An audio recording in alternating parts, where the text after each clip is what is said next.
Well, hey, everybody. It is TexAgs Rewind presented by Yeti. Billy Liucci on the left. I'm David Nuno. It could have been a terrible weekend. Baseball-wise, it was. There were some good bright spots. Softball looking good. Tennis, women's tennis looking good. And women's tennis looks strong. Short list. Do you say? Yeah. Who can win a national title first? Mark Weaver's tennis looks strong. Women's golf, strong. Chadwell. Yeah. There's a couple. Those are the two that stand out, though. Good interview with Coach Schloss. Bronny was here for that, and he gave us some insight. And you said it at the end of the show today, Billy. People forget how big of a rebuild this was last year. I don't want to say they caught lightning in a bottle, but they got good pitching, and that offense, Dylan Rock and the rest of those guys, they performed. Well, they did a great job in the portal last year. You know, you look at Claunch, Rock, Moss, Micah Dallas, Palish, Jacob Palish from freaking Stanford. I mean, those five guys. I mean, they were stars. They just overnight, you know, and yeah, you're like, okay, that would have been nice to be able to do this year too, but they really didn't seem to need to in terms of the lineup. Right. I mean, sure, you would have liked to have been able to play the NIL game and go get Tommy Tanks and pay him whatever LSU did, and same with Skeens, but that didn't happen. And A&M went portal heavy to try to revamp the pitching staff, and a lot of those guys, it hasn't worked out yet. I think Wansing's been all right. He needs to be better. But to me, it's just, Slosh touched on it, it's the arms. Like, you want to just roll guys out of your bullpen at the highest level of the SEC and just roll dudes out. It's the arms. It's the depth of arms. It's the right-left combinations and what you can do. And that's where I think it takes the most time to rebuild. And the bats started off really cold. If A&M was hitting like they are now, they would have been undefeated in that non-conference schedule, save the game against Louisville. Yep. They wouldn't have lost a series. They would have swept Portland, and that Lamar, that non-conference would have looked a lot different if they were hitting like they are now. So the bats are coming on, but it's the pitching, and I just don't think they have the depth or the arms, and they lost a lot. Yeah. If you think about those guys I mentioned, and then even Moo and Prager was a great arm that he's out for the year. So you needed certain guys to pitch a certain way, and just for whatever reason, they haven't yet. And I say yet, but there's time. We're a couple weeks into conference season. There's time, but there's not a lot. Like, no. You pitch poorly for the next couple weeks, and you probably don't have a chance. So they need to step that up starting now. So we talked about that. Schloss joined the show, as I mentioned. We also had Trey Wallace of Outkick joining us, breaking down all the games in the NCAA tournament. Good stuff there. And this guy on my left, we broke down everything. A lot of March Madness, spring football, March Madness, and baseball talk here on TexAgs Rewind. On these teams in the Final Four, does it pique your interest more, or do you want like the Blue Bloods, the brands in there? You know what? It doesn't pique my interest more, but it doesn't make it any less to me. Okay.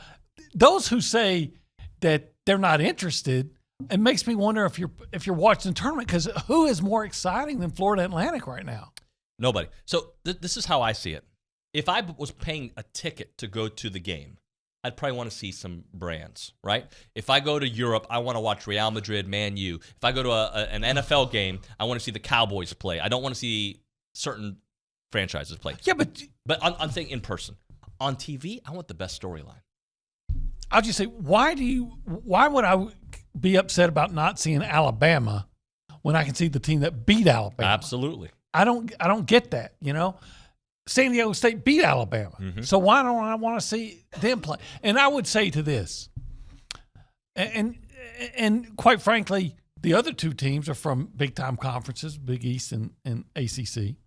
So you're going to have that little guy versus the big conference anyway in the championship. Historically, perhaps the biggest games ever was Michigan State against Indiana State. Yep. In 78, I think it was. And historically, for different reasons, but one of the big games ever was Kentucky against Texas Western. Yeah. So I remember watching Duke against Butler. What a great game that was when Butler.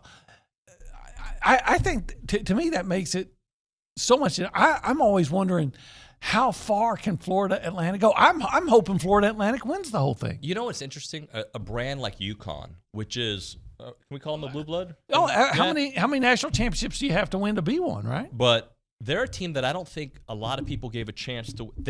And I don't want to say they're a Cinderella story because they're UConn and they were a 3 seed. But they are a pretty incredible story themselves. I think maybe after last year, the success you guys have, I think people may overlook that this was still a real rebuilding process. So kind of where are things at in terms of that stance and getting to the level, from 1 to 57 or however many on the roster that LSU and Tennessee have? Yeah, so I think, number one, our job's to coach the team we have, right? Coach last year's team. It's to get the most out of this year's team. Like I talked to the team about, you have your telescopic view, which is big picture, long term, and you have your microscopic view, which is day to day. And there's no excuses to be made. We're not going to do that. We have to make the guys on our team the very best version of themselves. Nathan Detmer walked 25 guys in 92 innings last year. He's got 11 walks.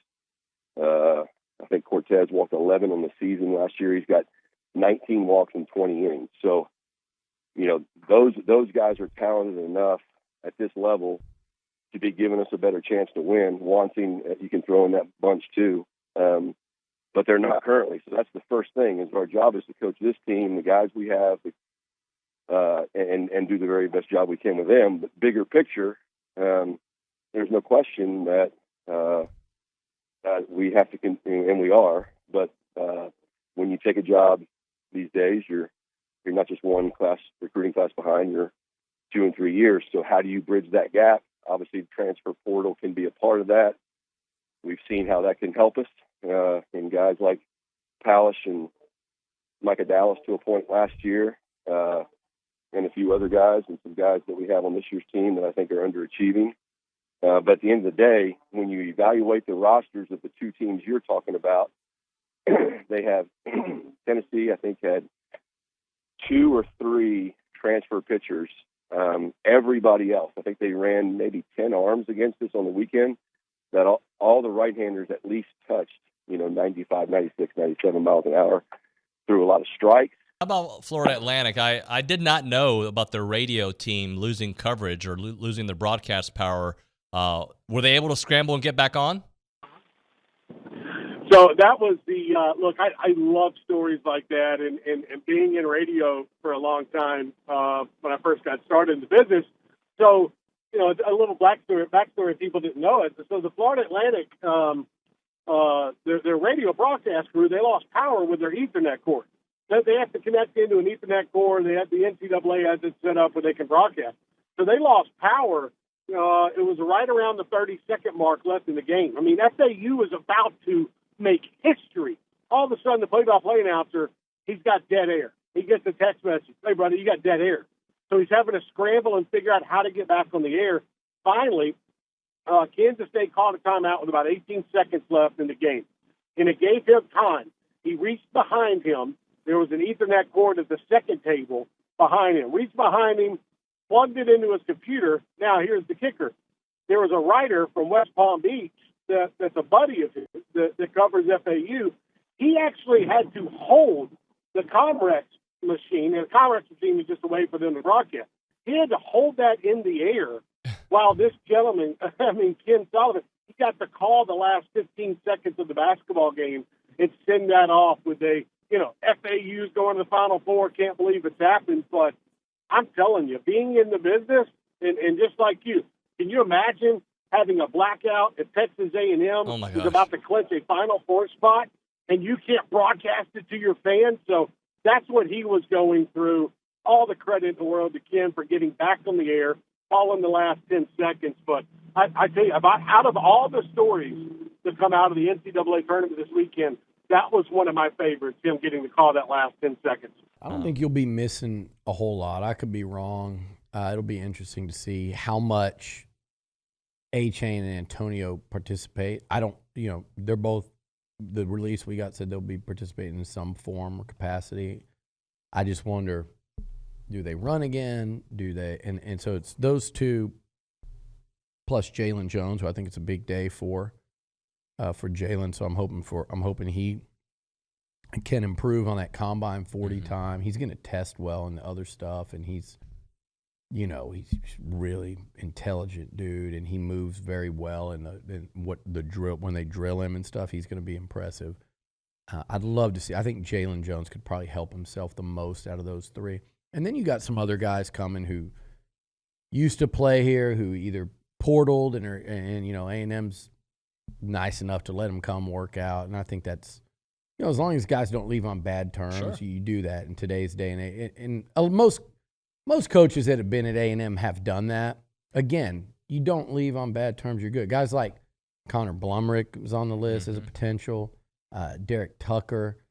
There's a couple other guys that went elsewhere. I think Clifford Chatham, who was he went to UTSA and did well, made some plays for A&M while he was here too. So those guys, they get to come back and get a little more exposure because people are coming to see A-Chain. And one thing I heard though, are the GM, NFL GM or head coach and GM owner meetings? I think GM head coach meetings are this week or even tomorrow. So I don't know what it's going to look like in terms of head they're all coaches. in Scottsdale, I believe. Yeah, so weird timing, I feel like, for this to be going on, especially with two very high picks. All right, I'll make it very easy for you guys. Like, comment, subscribe, and follow this guy on social media. He's good. I don't tweet as much. He does. You know what? You're good. You're good at social media. I engage. You do. We get the people going. Yeah, you do. I didn't yesterday. I was nice to the Longhorns. You were nice. You were very complimentary, and I think. Of course, a couple of them come out and they're just complete jackasses right after the fact. It's like, guys, but most of them, we were all fans. We've all been through it. That's it.